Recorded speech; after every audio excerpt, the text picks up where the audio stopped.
Em nome do Pai, do Filho e do Espírito Santo. Amém. Proclamação do Evangelho de Jesus Cristo segundo Marcos. Naquele tempo, os discípulos estavam a caminho, subindo para Jerusalém. Jesus ia na frente. Os discípulos estavam espantados, e aqueles que iam atrás estavam com medo. Jesus chamou de novo os 12 à parte e começou a dizer-lhes o que estava para acontecer com ele. Eis que estamos subindo para Jerusalém, e o Filho do Homem vai ser entregue aos sumos sacerdotes e aos doutores da lei. Eles o condenarão à morte e o entregarão aos pagãos. Vão zombar dele, cuspir nele, vão torturá-lo e matá-lo. E depois de 3 dias ele ressuscitará. Tiago e João, filhos de Zebedeu, foram a Jesus e lhe disseram: Mestre, queremos que faças por nós o que vamos pedir. Ele perguntou: O que quereis que eu vos faça? Eles responderam: Deixa-nos sentar um à tua direita e o outro à tua esquerda, quando estiveres na tua glória. Jesus então lhes disse: Vós não sabeis o que pedis. Por acaso podeis beber o cálice que eu vou beber? Podeis ser batizado com o batismo com que vou ser batizado? Eles responderam: Podemos. E ele lhes disse: Vós bebereis o cálice que eu vou beber, e sereis batizados com um batismo com que eu devo ser batizado. Mas não depende de mim conceder o lugar à minha direita ou à minha esquerda. É para aqueles a quem foi reservado. Quando os outros 10 discípulos ouviram isso, indignaram-se com Tiago e João. Jesus os chamou e disse: Vós sabeis que o chefe das nações as oprimem e os grandes as tiranizam. Mas entre vós não deve ser assim. Quem quiser ser grande, seja vosso servo, e quem quiser ser o primeiro, seja o escravo de todos. Porque o Filho do Homem não veio para ser servido, mas para servir e dar a sua vida como resgate para muitos. Palavra da salvação. Hoje, no Sagrado Evangelho, nós contemplamos essa cena onde Jesus com seus discípulos estão subindo para Jerusalém.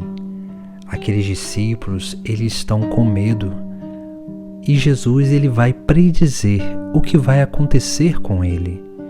Jesus diz: Eis que estamos subindo para Jerusalém, e o Filho do Homem vai ser entregue aos sumos sacerdotes e aos doutores da lei. Eles o condenarão à morte e o entregarão aos pagãos.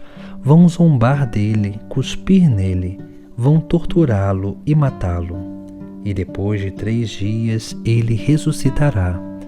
Jesus aqui, ele manifesta, dar a conhecer o mistério pascal, aquilo que é o grande mistério de salvação, que é a vida, a paixão, a morte e a ressurreição dele mesmo. Mas aqueles discípulos não entendem e não estão abertos a escutar aquela pregação. E por isso que depois eles vão fazer uma pergunta e um pedido a Jesus Cristo. E eles vão querer sentar, João e Tiago, um à direita e o outro à esquerda, na glória de Jesus. Jesus ele vai usar dessa fraqueza dos seus discípulos pelo desejo de poder para justamente nos dar um grande ensinamento. Veja que quando nós estamos ávidos pelo poder, por mandar, por querer ser melhor do que os outros, por querer estar em um lugar de prestígio, nós não damos valor e nem conseguimos viver bem o mistério pascal. É isso que muitas vezes acontece em nossas igrejas, em nossas paróquias, porque muitas vezes há muitas pessoas que se dedicam muito ao serviço, mas não se dedicam a ser verdadeiramente discípulos e missionários de Cristo. Como nós vemos e encontramos também em nossas paróquias, muita gente preocupada com almoço, com eventos, com muitas coisas, mas não estão abertos a experimentar o grande mistério pascal de Cristo que acontece na Santa Missa.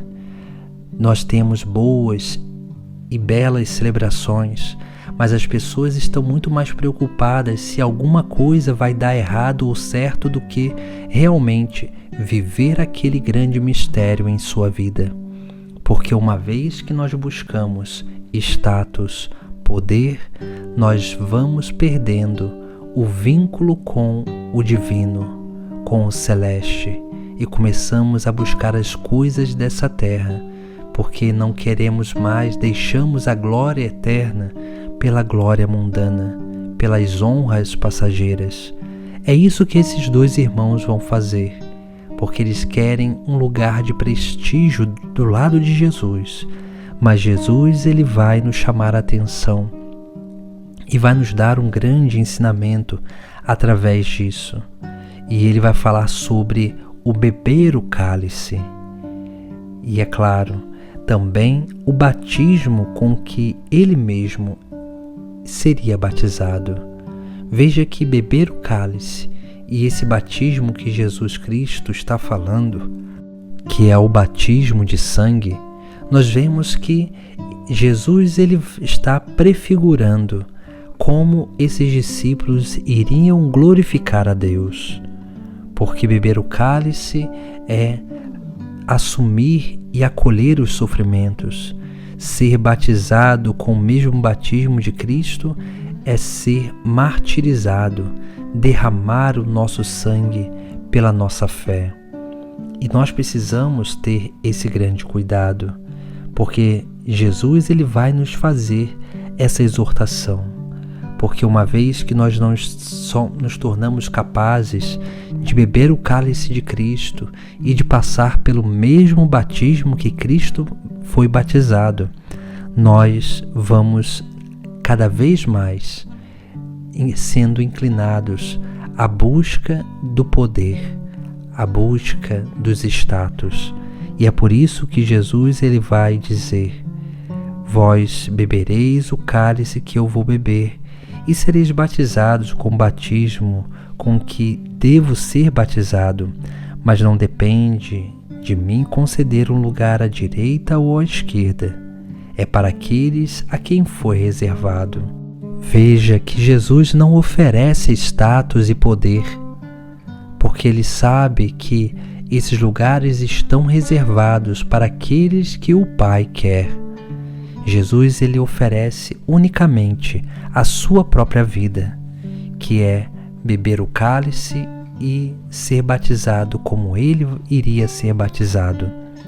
E é por isso que Jesus também, no final, pelo questionamento dos outros discípulos, porque vão ficar irritados com aquele desejo daqueles dois irmãos, e Jesus vai dizer: vós sabeis que os chefes das nações as oprimem, e os grandes as tiranizam. Mas entre vós não deve ser assim. Quem quiser ser grande, seja vosso servo, e quem quiser ser o primeiro, seja o escravo de todos. Veja que Jesus Cristo nos chama a essa atenção, que nós precisamos ser o servo de todos, porque somente sendo servos, verdadeiros servos de Deus e do nosso próximo, que nós estaremos sempre vacinados contra a busca do poder. Nós estaremos sempre guardados dessa busca de status, de mandar nos outros, porque nós precisamos buscar sempre a humildade, porque é a humildade que nos permite participar do mistério pascal de Cristo. É a humildade que faz com que nós não busquemos um lugar de prestígio, um lugar que nós achamos que merecemos, mas a humildade nos dá a graça de acolher e aceitar o lugar que Jesus Cristo quer nos dar. Por isso que nós precisamos nos desvincular dessa busca de poder, dessa busca de status, para que possamos viver uma verdadeira vida de discípulos missionários, servos dos servos, aqueles que se dedicam totalmente à obra de salvação, mas que permitem com que essa obra de salvação aconteça primeiramente e principalmente em nossa vida. Busquemos viver nessa grande busca da humildade, para que dessa forma possamos sempre corresponder o chamado de Deus, esse chamado de estarmos unidos a Ele e não buscar as nossas próprias coisas, a nossa própria vontade, o poder de querer ser melhor e superior aos outros. Em nome do Pai, do Filho e do Espírito Santo. Amém.